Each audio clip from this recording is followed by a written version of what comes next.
Am 23.03.2018, also fast 9 Jahre nach Game Release, erschien der erste Nachfolger unserer 3 Oldschool-Klassen. Die Rede ist natürlich vom Assassin und um diesen einzigartigen Zweiwaffenträger geht es im heutigen Video. Und falls euch solche Klassenprofile gefallen, lasst dem Video gerne mal ein Like da und drückt mal auf den Abo-Button. And for all non-German speakers, feel free to turn on subtitles so you can understand everything. Lasst uns keine Zeit verlieren, let's go!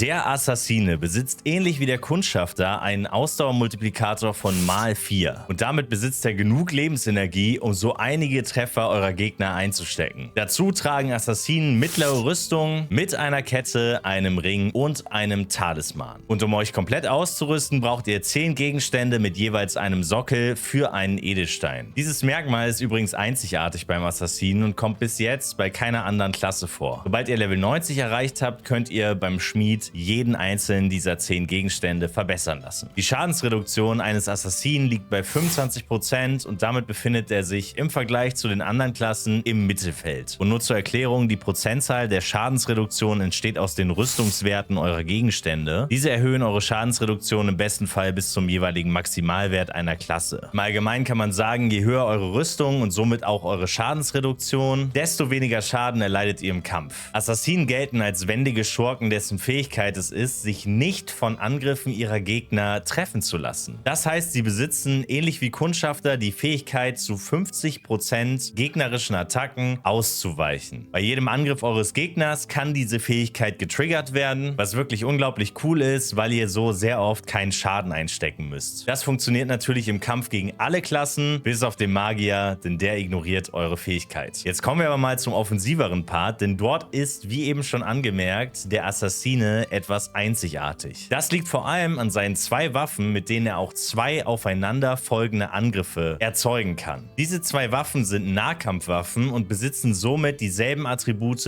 wie alle anderen Gegenstände, die ihr ausgerüstet habt. Das gilt natürlich auch für den Schmied, denn wenn ihr diese Waffen zerlegen wollt, kostet euch das eine Zerlegung. Durch diese 2 Waffen gibt es natürlich aber auch Besonderheiten und die müssen wir jetzt mal klären. Zuerst müsst ihr bei der Hexe nur eine Waffe verzaubern. Hierbei müsst ihr beachten, dass es immer die Waffe ist, die ihr in der linken Hand ausgerüstet habt. Diesen Luxus habt ihr aber bei Edelsteinen nicht, denn ihr braucht für jede Waffe einen Edelstein. Das heißt, insgesamt braucht ihr einen Edelstein mehr als alle anderen Klassen. Das gleiche gilt natürlich auch für eure Runen, denn jede Waffe braucht eine eigene Schadensrune. Insgesamt hat der Assassine eine maximale Chance von 50% kritische Treffer zu erzeugen. Diese skaliert aber mit der Höhe eures Glücksattributs. Als Assassine ist euer Hauptattribut Geschick und auf dieses solltet ihr zusammen mit eurer Ausdauer den Fokus legen. Euer Hauptattribut ist einer der wichtigsten Faktoren für euren Schaden und eure Ausdauer sorgt dafür, dass eure Lebensenergie steigt, was in Kombination mit eurer Fähigkeit eine ziemlich wilde Sache ist. Eure optimale Trankwahl beruht ebenfalls auf diesen 2 Attributen. Damit ihr mit eurer Klasse den größtmöglichen Erfolg erzielen könnt, trinkt ihr am besten einen Geschickstrank, um euer Hauptattribut zu boosten, einen Ausdauertrank, um euren Ausdauerwert voranzutreiben und einen Trank des ewigen Lebens für eure Lebensenergie. Dieser boostet zusätzlich immer um 25%. Jetzt müssen wir aber noch über die Größe eurer Tränke sprechen und dazu muss man wissen, dass ihr zu Beginn eurer Reise im Zauberladen kleine Tränke finden könnt. Diese boosten euren jeweiligen Wert um 10%. Ab Level 15 gibt es dann 15% Tränke und habt ihr Level 32 erreicht, solltet ihr große Hauptattribut und Ausdauertränke trinken. Diese geben euch 25%. Bei eurer Skillung könnt ihr Stärke und Intelligenz sekundär behandeln, da wir hier von sogenannten Nebenattributen sprechen. Diese helfen euch im Kampf gegen Klassen, die diese Attribute